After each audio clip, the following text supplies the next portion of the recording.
ಇವತ್ತು ಸಿಹಿಗುಂಬಳದ ಪಾಯಸ ಮಾಡೋದು ಹೇಗೆ ಅಂತ ನೋಡ್ತಾ ಒಂದು ಹೊಸ ವಿಷಯನೂ ಕೂಡ ತಿಳ್ಕೊಳ್ಳೋಣ. ಹಾಗಾದ್ರೆ ಫಸ್ಟ್ ಪಾಯಸ ಮಾಡ್ಬಿಡೋಣ. ನಮ್ಮನೆಯಲ್ಲೇ ಬೆಳೆದಿರೋ ಅಂತಹ ಸಿಹಿಗುಂಬಳದ ಪಾಯಸ ಹೇಗ್ ಮಾಡೋದು ಅಂತ ನೋಡೋಣ. ಫಸ್ಟ್ ಸಿಹಿಗುಂಬಳನ ಸಣ್ಣಕ್ಕೆ ಹೆಚ್ಕೊಂಡು ಬೇಯಕ್ಕೆ ಇಟ್ಕೊಬೇಕು ನೀರಲ್ಲಿ. ಮತ್ತೆ ಅದಕ್ಕೆ ಹಾಕುವಂತ ಮಿಶ್ರಣನ ಕಾಯಿ ಮತ್ತೆ ಏಲಕ್ಕಿನ ರುಬ್ಕೋಬೇಕು, ಕಾಯಿ ಹಾಲು ಮಾಡ್ಕೊಬೇಕು. ಬೆಂದಿರೋ ಅಂತ ಸಿಹಿಗುಂಬಳಕ್ಕೆ ಕಾಯಿ ಹಾಲು ಮತ್ತೆ ಬೆಲ್ಲ ಹಾಕಿ ಇನ್ನೊಂದು 10 ನಿಮಿಷ ಹಾಗೆ ಕುದಿಸ್ಬೇಕು ಮೀಡಿಯಂ ಫ್ಲೇಮಲ್ಲಿ. ಚೆನ್ನಾಗಿ ಕುದ್ದ ನಂತರ ಒಂದು ಡ್ರೈ ಫ್ರೂಟ್ಸ್ ಒಗ್ಗರಣೆ ಕೊಟ್ಕೊಂಡ್ರೆ ಸಿಹಿಗುಂಬಳದ ಪಾಯಸ ರೆಡಿ ಆಗುತ್ತೆ. ನಾವೆಲ್ಲ IPL ನೋಡೋದ್ರಲ್ಲಿ ಬ್ಯುಸಿ ಇದ್ರೆ ನಮ್ಮ ಇಂಡಿಯನ್ ಆರ್ಮಿಯವರು ಕಾರ್ಗಿಲ್ ವಿಜಯ್ ದಿವಸದ ನೆನಪಿಗೋಸ್ಕರ ಬಟಾಲಿಕ್ ಕ್ರಿಕೆಟ್ ಲೀಗ್ ಅನ್ನ ಆಯೋಜನೆ ಮಾಡಿದ್ರು.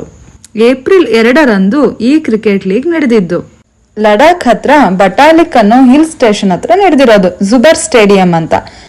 ಇಲ್ಲಿ ಒಟ್ಟು 13 ಟೀಮ್ಗಳು 8 ರಿಮೋಟ್ ವಿಲೇಜಸ್ ಇಂದ ಬಂದಿದ್ವು. ಇದರಲ್ಲಿ ಬಟಾಲಿಕ್ ಎ ಅನ್ನೋ ತಂಡ 47 ರನ್ ಇಂದ ಗೆದ್ದಿದ್ರೆ ದಾರ್ಚಿಕ್ ಎ ಅನ್ನೋ ತಂಡ ರನ್ನರ್ ಅಪ್ ಆಗಿ ಹೊರ ಬಂದಿದೆ.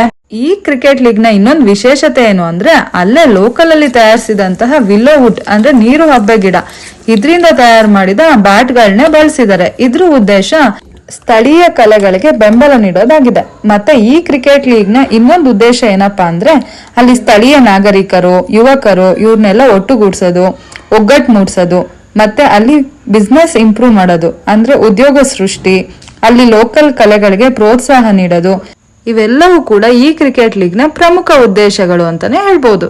ಈ ಇನ್ಫಾರ್ಮೇಶನ್ ನಿಮ್ಮೆಲ್ರಿಗೂ ಇಷ್ಟ ಆಗಿದ್ರೆ ಶೇರ್ ಮಾಡಿ, ಲೈಕ್ ಮಾಡಿ, ಸಬ್ಸ್ಕ್ರೈಬ್ ಮಾಡಿ.